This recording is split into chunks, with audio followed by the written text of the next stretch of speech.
देखिए, आज हम आपको बताएंगे कि टेंडर यानी कि निविदा क्या होती है, इसकी प्रक्रिया क्या है।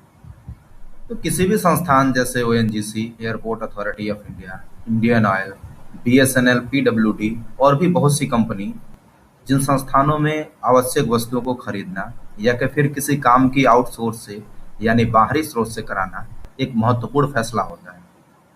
और प्रत्येक संस्थान यह अवश्य चाहेगा कि उसके खर्च किए धन का सबसे अच्छा मूल्य प्राप्त हो। और बात जब गवर्नमेंट डिपार्टमेंट की हो तो इस सिद्धांत यानी टेंडर व्यवस्था की महत्वपूर्णता और बढ़ जाती है।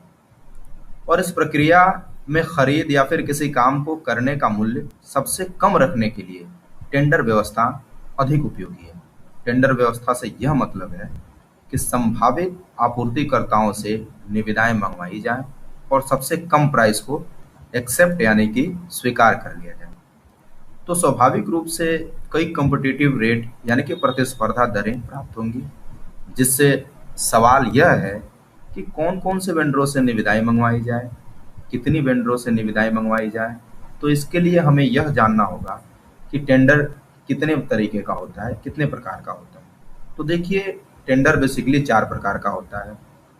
Single tender, limited tender, open tender और ग्लोबल टेंडर। तो सिंगल टेंडर क्या होता है कि इसमें जब किसी एक ही वेंडर से निविदा आमंत्रित की जाए, उसे सिंगल टेंडर सिस्टम कहते हैं।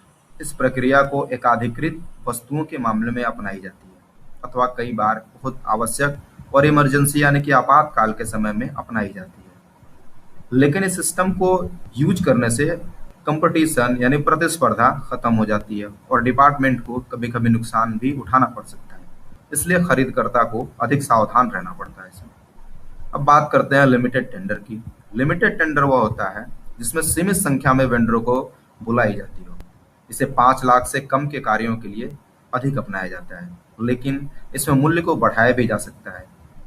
लिमिटेड टेंडर जारी करने से पहले इसके लिए समुचित कारण का होना भी जरूरी है। इसमें सिर्फ पहले से पंजीकृत वेंडरों से ही निविदाएं आमंत्रित की जाती है। अब हम बात करते हैं ओपन टेंडर की। जब आम जनता को या कोई भी कंपनी जो इसके योग्य हो, वो इसमें भाग ले सकता है। इस व्यवस्था में निविदाएं न केवल रजिस्टर्ड कॉन्ट्रैक्टर यानी कि पंजीकृत ठेकेदार से ही, बल्कि किसी अन्य ठेकेदार या कंपनी को भी दी जा सकती है जो इस काम को करने के योग्य हो। अब आता है ग्लोबल टेंडर। इस सिस्टम को तब अपनाया जाता है जब देश में कंपटीशन कम हो या प्रतिस्पर्धा कम हो या वो स्पेशल वस्तु, जो विशेष वस्तु अपने देश में उपलब्ध न हो। अब कुछ टेंडर से रिलेटेड टर्म है, आइए इनको जानते हैं। सबसे पहले हम जानते हैं एनआईटी, जिसका मतलब होता है नोटिस इनवाइटिंग टेंडर, मतलब निविदा की सूचना, जिसमें किसी न्यूज़पेपर, टेंडर पब्लिशिंग वेबसाइट के माध्यम से वेंडरों तक टेंडर की सूचना का पहुंचाना होता है। और इसके अंतर्गत कार्य का नाम, कार्य का मूल्य, सप्लाई या कार्य करने की जगह और लास्ट डेट आदि की जानकारी दी जाती है। अब अगला टर्म है टेंडर डॉक्यूमेंट। एनआईटी के जारी होने के बाद टेंडर डॉक्यूमेंट, जिसे हम निविदा फॉर्म भी बोलते हैं, इसको जारी किया जाता है, जिसे इच्छुक कंपनी या फिर कॉन्ट्रैक्टर एक निर्धारित मूल्य देखकर देकर परचेज कर सकते हैं, जिसके अंदर टेंडर की नियम एवं शर्तें होती हैं तथा परचेज की पूरी डिटेल उसमें दी हुई होती है।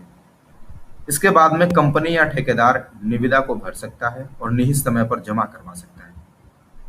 अब अगली प्रोसेस जो होता है वो होता है टेंडर ओपनिंग का। इसमें ठेकेदार या कंपनियों द्वारा जमा की गई निविदा जो जमा करवाने के बाद संबंधित ऑफिसर के द्वारा तय की गई सीमा में निविदा को खोला जाता है, जिसमें सबसे पहले ठेकेदार या कंपनी की योग्यता को जांचा जाता है और अगर इसमें कोई योग्य नहीं है तो उसकी निविदा को वहीं निरस्त कर दिया जाता है।